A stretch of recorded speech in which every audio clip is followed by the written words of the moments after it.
આજની ધર્મકથા. પ્રણામ.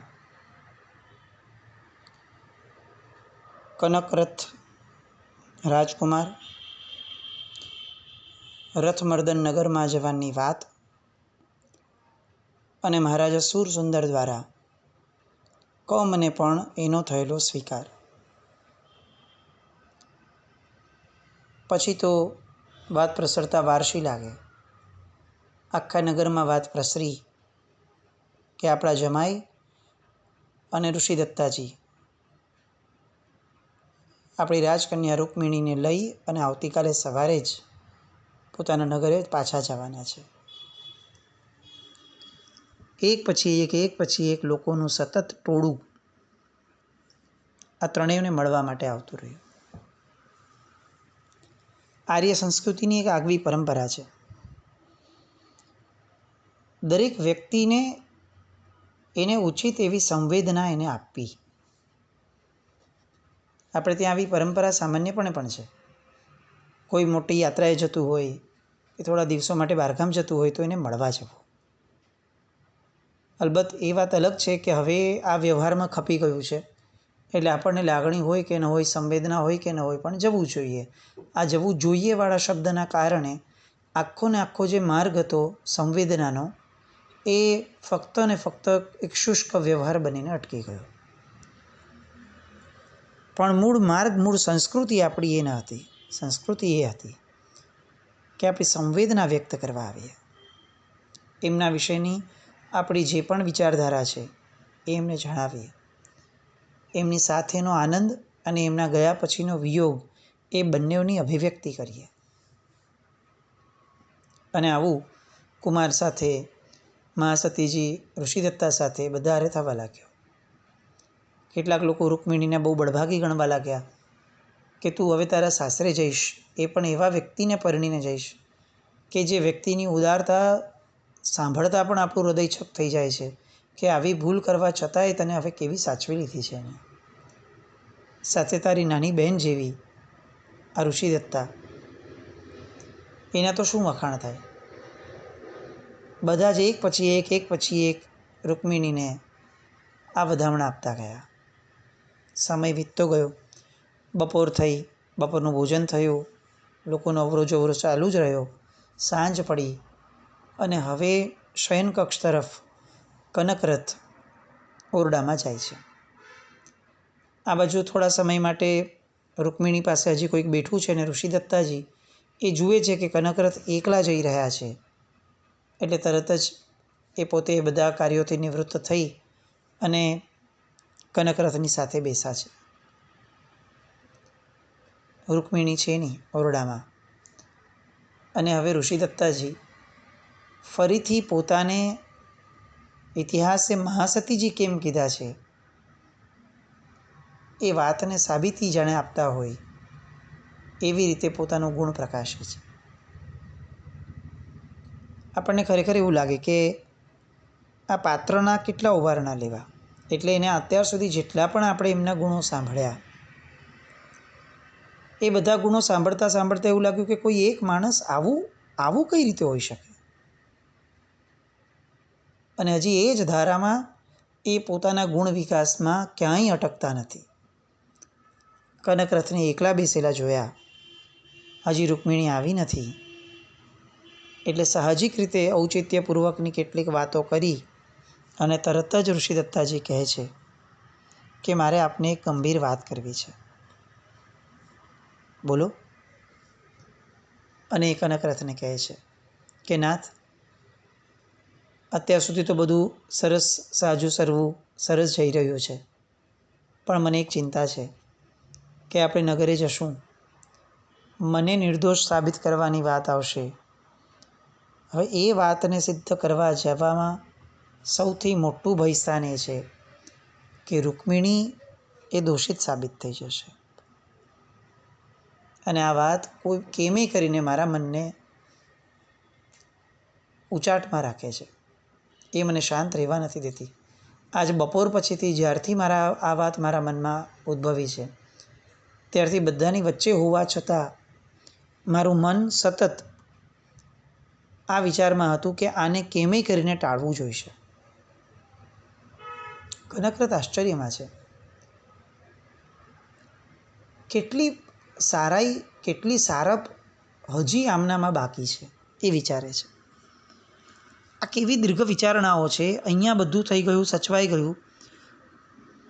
પોતાના નગરની અંદરમાં પોતે નિર્દોષ સાબિત થઈ ગૌરવભેર જવાના છે એ વાતનો એમને વિચાર પણ નથી. અત્યારે એમને વિચાર છે કે ક્યાંક મારું ગૌરવ સિદ્ધ કરવામાં રૂકમિણી દોષિત સાબિત ન થઈ જાય. સત્યને સત્ય તરીકે જાહેર થવામાં એમને ચિંતા છે. આપણે ખરેખર આમ આંખ બંધ કરીને આ દ્રશ્યને નજર સામે લાવીએ ને તો આપણને આપણી જાત સાથે આ રૂકમિણીની વાત જે હમણાં ઋષિદત્તાજીએ કીધી છે એ વાતને સરખાવવાનો પ્રયત્ન કરીએ ને આપણને બહુ ભોટપ અનુભવાય. કોઈને માફ કરવું એ અલગ વાત છે, પણ કોઈ દોષિત સાબિત ન થઈ જાય, કોઈ દોષિત વ્યક્તિ બીજાની નજરમાં દોષિત સાબિત ન થઈ જાય એની પણ હિત ચિંતા કરવી એ બહુ ઊંચી વાત છે. ઋષિદત્તાજીની માનસિક ઉદારતા, એની કક્ષા અકલ્પનીય છે. કનકરથને એક ક્ષણ માટે તો ખરેખર એવું થયું કે આ કચ્ચી ક્ષણે હું આ પલંગ પરથી ઊભો થાવ અને નીચે મારું મસ્તક ઝુકાવીને હું ઋષિદત્તાને પગે લાગું.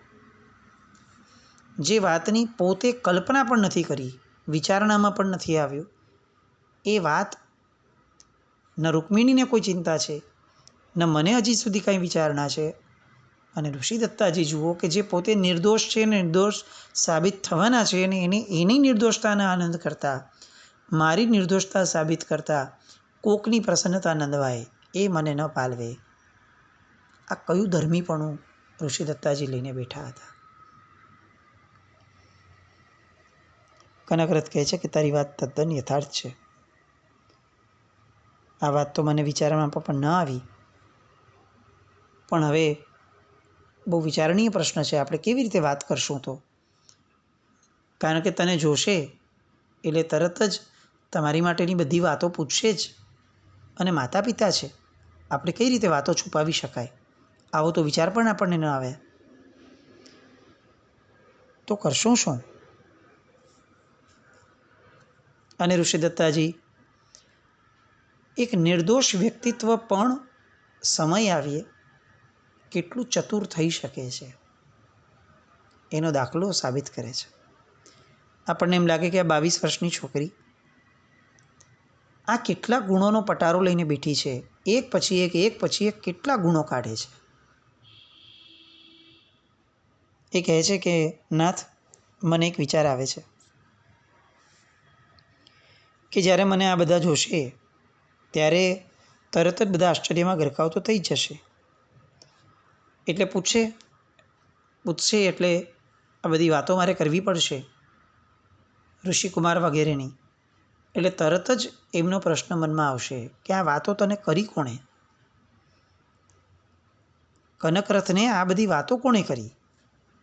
એ સમયે આપણે એવું તો કહેવું જ પડશે કે આ વાતો મને રૂકમિણીએ કરી. પણ એ સમયે આપણે રૂકમિણીને દોષિત સાબિત ન કરતા આપણે એવું કહી દઈએ કે રૂકમિણીને આ વાત યોગીની સુલસાએ કરેલી. એ એની મિત્ર હતી, એની સખી હતી, પણ સુલસાએ જે કર્યું એમાં ક્યાંય રૂકમિણીનો હાથ ન હતો, રૂકમિણીને એનો અણસાર પણ ન હતો. આ વાતને આપણે પકડી રાખવી પડશે. કનકરથને થોડું આશ્ચર્ય થયું. નિર્દોષતાની પ્રચંડ મૂર્તિ કહી શકાય એવી વ્યક્તિ એ જુઠ્ઠું બોલવાની વાત કરે છે, સત્યને છુપાવવાની વાત કરે છે. એને મનમાં નથી બેસતું અને પૂછે છે, ઋષિ, આપણે આપણા માતા પિતાથી કોઈ વાતને છુપાવશું, અલગ રીતે રજૂ કરશું? અને ત્યારે ઋષિદત્તાજી કહે છે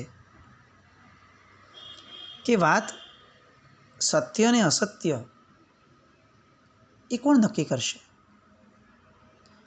સત્ય એ છે કે જે સૌના હિતમાં છે અને જેમાં અહિત થાય છે સામાનું, એ સૌથી મોટું અસત્ય છે. મારા પિતા રાજર્ષિ પાસેથી આ વાત મેં શીખી છે કે જ્યારે કોઈકના હિતની વાત થતી હોય એ સમયે સત્ય અને અસત્ય કરતાં સત અને અસત એના તરફ લક્ષ્ય વધુ આપવું જોઈએ. સત એ છે કે જે દરેકે દરેક વ્યક્તિનું હિત વિચારે છે એને શાતા આપે છે. અસત એ છે કે જે કોઈ પણ પાત્રને સંકલેશ ઉપજાવનારું બને છે. અને આ ક્ષણે જો આપણે માતા પિતાને એવું કહી દઈશું કે રૂકમિણી આ બધાની પાછળ હતી, તો જીવનભર માટે રૂકમિણીનું અકલ્યાણ એ નિશ્ચિત છે. હવે કહો, કોઈનું અકલ્યાણ થાય એવી વાત કરવી એ સત્ય છે કે અસત્ય છે? 22 વર્ષની છોકરીની આ પીઢતા, એની પરિપક્વતા, એની સમજણની પરાકાષ્ઠા, એની વિદ્વત્તા, કનકરથ આ બધું સ્તબ્ધ થઈને જોઈ રહ્યા છે. એવું કહેવાય જગતની અપેક્ષા એ કે પર્યાયથી, ઉંમરના પર્યાયથી કનકરથ મોટા હતા, પણ આજે કનકરથને એવું લાગ્યું કે એ ખરેખર બહુ નાના છે. દરેકે દરેક ક્ષેત્રમાં ઋષિદત્તાજી બહુ જ મોટા છે. અત્યાર સુધી એવું લાગતું હતું કે એ ઉદારતામાં મોટા હતા. આ પ્રસંગથી એવો ખ્યાલ આવે છે કે એ ચાતુર્યમાં પણ મોટા છે. કેવી ચતુરાઈથી આ આખી વાતને એમણે સત્ય રાખીને પણ વાતની મૂળ ધારાને જરા પણ બદલાવ્યા વિના કોઈને સંકલેશ ન થાય એ રીતે આખી વાતને એમણે મૂકી દીધી. કનકરથ તૈયાર થઈ ગયા કે વાત તો સાચી છે કે જો આપણે આ વાતનો ખુલાસો કરશું અને રૂકમિણીનું ક્યાંય પણ નામ સંડોવાયું તો એની માટે ભવિષ્ય બહુ મુશ્કેલ થઈ જશે. એટલામાં રૂકમિણી આવી જાય છે. બંને તકેદારી રાખે છે કે આ વાત રૂકમિણી સુધી પહોંચાડવી નથી, અને એટલે તરત જ ઋષિદત્તાજી વાતને ફેરવી દે છે. અરે રૂકમિણી, તું તો રથમર્દન નગરને પહેલી જ વાર આવીશ ને, જોઈશ ને, ખરું ને? એમ કહી અને આખી વાતના પ્રવાહને રૂકમિણીના જિજ્ઞાસા ભાવ સાથે જોડી અને આખી અલગ રીતે પોતે વાતને મૂકે છે. કનકરથ આ બધું જોઈ રહ્યા છે અને સતત પોતાને બળભાગી માની રહ્યા છે. અને કેમ ન માને? આવી ગુણિયલ કન્યા, અણસાર પણ રૂકમિણીને ન આવવા દીધો કે શું વાત ચાલતી હતી. અને પછીથી તો તરત કહે છે કે તું જ્યારે માતાજીને મળીશ ને તો તને ખરેખર એવું લાગશે કે આ જગતની અંદરમાં માતૃત્વ શું છે, વાત્સલ્ય શું છે, એ એમને જોઈને ખબર પડશે. તું જ્યારે પિતાજીને મળીશ ત્યારે તને ખ્યાલ આવશે કે રાજા કેવા હોય. ત્યારે તને ખ્યાલ આવશે કે પ્રજાનું હિત વિચારનાર વ્યક્તિ કેવા હોય. કનકરથ સાંભળી જ રહ્યા છે કે આ વ્યક્તિ, આ ઋષિદત્તા એ વ્યક્તિની વાત કરી રહી છે, મારા પિતાની, કે જેણે એના વાળ પકડી ઘસડી અને રાજમહેલની બહાર કાઢીને મૃત્યુદંડ ફટકાર્યો હતો. અને એક લેશ માત્ર પણ ક્ષોભ વિના એ કેટલી અસ્ખલિતપણે એ પિતાજી માટે પણ એ જ વાત્સલ્ય, એ જ અહોભાવ, એ જ બહુમાનથી એમનું વર્ણન કરી રહી છે. ગજબ છે ઋષિદત્તાજીની આ નિર્દોષતા, એમની આ વૈચારિક ઉદારતા અદ્ભુત લાગી. અને કેટલોક સમય વીત્યો અને પછીથી તો બધા સુવાની વાતો કરે છે. અને રૂકમિણી આદિ બીજા બધા એમની સખીઓ વગેરે છૂટા પડ્યા અને પછીથી શયન માટે બધા ગયા. બીજે દિવસે વહેલી સવારે નીકળવાનું છે. અને હવે કાવેરીથી રથમર્દન નગર મીઠી સ્મૃતિઓ વાગોળતા વાગોળતા ત્રણેય જણા નિદ્રાધીન થયા. બીજે દિવસે સવારે રાજ પરિવારની અને નગરજનોની અશ્રુભીની હાર્દિક વિદાય લઈ અને રથમર્દન નગર તરફ પ્રયાણ થયું. જે માર્ગે આવ્યા હતા એ જ માર્ગે પાછા જવાનું હતું. અને રૂકમિણીની ઈચ્છા હતી કે જે આશ્રમમાં ઋષિદત્તાજી મોટા થયા હતા, જ્યાં એ નગરથી બહાર નીકળી અને એમની આ દુઃખભરી જે સમયની આખી ધારા હતી એ એમણે જ્યાં વ્યતીત કરી હતી, મારે એ ઋષિદત્તાજીના આશ્રમને જોવું છે, એ તાલાવેલી એમણે વ્યક્ત કરી. ઋષિદત્તાજીને પણ એમ થયું કે હું મારા પિતા રાજર્ષિના સ્તૂપના દર્શન કરું, અને કનકરથની ઈચ્છા થઈ કે હું ઋષભદેવ પરમાત્માના દર્શન પૂજન કરું. ત્રણેયની ઈચ્છાઓ એક જ દિશામાં જતી હતી. આશ્રમ આવ્યો, ત્યાં પડાવ નાખ્યો. રૂકમિણીને લઈ અને ઋષિદત્તાજી મંદિરના પગથિયાં ચડી ગયા. કનકરથ પાછળ પાછળ રોમ રોમ વિકસ્વર થઈ જાય એ રીતે ત્રણેયે ઋષભદેવ ભગવાનના દર્શન કર્યા, સ્તવના કરી. ત્યારબાદ ત્રણેય જણા રાજર્ષિના સ્તૂપ પાસે ગયા, અને સ્તૂપને જોતાં જ ઋષિદત્તાજીનું હસતું મોઢું એ થોડું ગંભીર થયું. એમની ચંચળ આંખો થોડી સ્થિર બની ગઈ, અને સ્થિર આંખો ધીરે ધીરે થોડી ભીની થઈ. પંચાંગ પ્રણિપાત કરવા પૂર્વક એ સ્તૂપની સામે એ જમીન ઉપર બેસી ગયા. કનકરથ અને રૂકમિણીએ પણ વંદન કર્યા, રાજર્ષિને શ્રદ્ધાંજલિ આપી. ઋષિદત્તાજીના બંને હાથ પકડી અને કનકરથ એમને ઊભા કરે છે. ઋષિદત્તાજી રડી રહ્યા છે. ઉત્તરીય વસ્ત્રથી એમની આંખો લૂછી છે. રૂકમિણીની આંખો પણ ભીની થાય છે. ઋષિદત્તાનો એ પણ હાથ પકડી લે છે, બાજુમાં ઝૂંપડીમાં લઈ જાય છે. આ એ જ ઝૂંપડી છે કે જ્યાં ઋષિકુમાર રૂપે ઋષિદત્તાજીએ એમના એ સમયને વ્યતીત કર્યો હતો. અને ઋષિદત્તાજી સામે ચડીને પૂછે છે, નાથ, અહીંયા એક દિવસ રોકાઈ જઈએ તો ચાલે? અને બધા રાજી રાજી થઈ એ સ્વીકારી લે છે. એ જ કુટીરમાં રોકાય છે. સેનાપતિને પણ આદેશ અપાઈ ગયો કે આપણે અહીંયા એક દિવસ રોકાવાનું છે. 2 ઘડીની અંદરમાં તો ઘીના દીપકો વગેરે પ્રગટાવી આખો એ ક્ષેત્રને જગમગાવી ઉઠાવ્યો. બધા આશ્રમના ઉદ્યાનમાં ફરવા નીકળ્યા. સરોવર દેખાડ્યું કે જે સરોવરના તીરેથી સૌ પ્રથમવાર કનકરથે ઋષિદત્તાજીને જોયા હતા. બધી જ જૂની યાદોને તાજી કરી. સંધ્યાનો સમય થયો, આરતી ઉતારી, પ્રભુ ભક્તિમાં તલ્લીન થયા. ફરી પાછા કુટીરમાં આવીને બેસ્યા. ત્યાં રૂકમિણીએ અનેક સંસ્મરણો ઋષિદત્તાજીના સાંભળ્યા, બાલ્યકાળના, યૌવન વયના, ત્યાર પછીના, અને દરેકે દરેક વાતોની જાણે કનકરથ આ બધું જ શ્રવણ કરવા દ્વારા શ્રોતા બનીને મૂલવણી કરતા હોય એ રીતે વાતો સાંભળતા હતા. રાત્રિનો એક પ્રહર વ્યતીત થઈ ગયો. અંતે બધા સૂઈ ગયા. બીજે દિવસે ત્યાંથી પ્રયાણ કર્યું. હવે એક જ વિસામો અને તરત રથમર્દન નગર. જેવા રથમર્દન નગરની બહાર પહોંચ્યા ત્યારે ખ્યાલ આવ્યો કે દૂરથી નગરનો મોટો માનવ મહેરામણ ઉમટવા લાગ્યો છે. સ્વાગત માટે આખું નગર ભેગું થયું હતું. રથની ગતિ તીવ્ર થઈ. અલ્પ સમયમાં જ રથમર્દન નગરના બાહ્ય પ્રદેશમાં આવી પહોંચ્યા. સ્વયં પિતાજીને દૂરથી આવતા જોયા. કનકરથે રથમાંથી નીચે ઉતર્યા. એની પાછળ ઋષિદત્તા, એની પાછળ રૂકમિણી, બધા નીચે ઉતર્યા અને બધાએ પિતાજીને પ્રણામ કર્યા. હજારો નગરવાસીઓ ઉત્સવ ઘેલા બની અને આ ત્રણેયને જાણે જોઈ રહ્યા હતા આશ્ચર્યથી કે આ કોણ છે. કારણ કે એમને સમાચાર તો એમ પહોંચ્યા હતા કે કુંવર રૂકમિણી લઈને પરણી અને આવી ગયા છે. આના સિવાયને તો કોઈ સમાચાર જ નથી પહોંચ્યા. એટલે તરત જ જ્યારે બધા પગે લાગે છે ત્યારે પિતાજી પૂછે છે કે આ કોણ છે? ઋષિદત્તાજીની સામે માતાજી આવ્યા છે. એમને આ બંને વંદન કરવા જાય છે. બધા સ્તબ્ધ થઈને પૂછે છે કે કંઈ સમજાતું નથી. અને ત્યારે કનકરથ માતાજીને કહે છે કે માં, આ બંને તારી પુત્રવધુઓ છે. આ વાત સાચી છે, માએ કીધું, પણ આ ઋષિદત્તા એ કેવી રીતે સજીવન થયા? મને કંઈ સમજાતું નથી બેટા, મારા આશ્ચર્યનો કોઈ પાર નથી. અને ત્યારે કનકરથ કહે છે કે માં, તારા બધા આશ્ચર્યનો અંત આવી જશે જ્યારે હું આખો વૃત્તાંત તને પિતાજીને સમજાવીશ.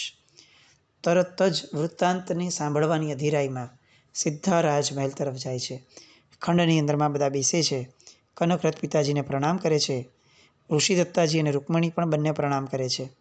પિતાજી બધાની કુશળતા પૂછે છે. રૂકમિણીની સામે જોઈ છે, પણ પછી પૂછે છે કે મને સૌથી પ્રથમ ઋષિદત્તા વિશે સાંભળવું છે. મારે સૌથી પહેલાં એ સાંભળવું છે કે એ કઈ રીતે જીવતી રહી અને આ કઈ રીતે બન્યું કે તું એને પાછો લઈ આવ્યો. આંખની અંદરમાં ક્યાંક પશ્ચાતાપનો પણ ભાવ છે, પણ હજી સુધી પોતે ખોટું કર્યું હતું એની કોઈ સાબિતી કે પ્રતીતિ મળી નથી. અને આ કનકરથ હવે શું ઉત્તર આપે છે એની રાહ જોઈ રહ્યા છે. ને ત્યારે કનકરથના મુખમાંથી એક અકાટ્ય એવું વાક્ય નીકળ્યું. આપણે જીવનના મંત્ર સમૂહ વાક્ય નીકળે છે કે પિતાજી, ધર્મો રક્ષતી રક્ષિતઃ.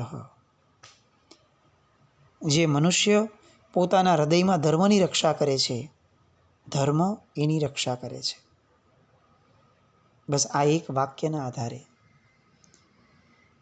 આખી ને આખી ચોટલો પકડીને રાજમહેલમાંથી ઢસડીને બહાર કાઢવા વાળી વાતથી શરૂ કરી છેક પેલા જલ્લાદો સ્મશાન સુધી લઈ ગયા એ આખી વાતને વર્ણવે છે. અને એ સમયગાળા દરમિયાનમાં ઋષિદત્તાજીના અંતરમાં પ્રગટેલા ધર્મની વાત, એમના મનમાં પોતાના જ કર્મનો દોષ જોવાની વાત, એ આખી વાત કરે છે. મહારાજા વિચારમાં ગરકાવ થઈ ગયા અને એમણે એમ કહ્યું, પિતાજી, ઋષિદત્તા પૂર્ણ નિર્દોષ હતી.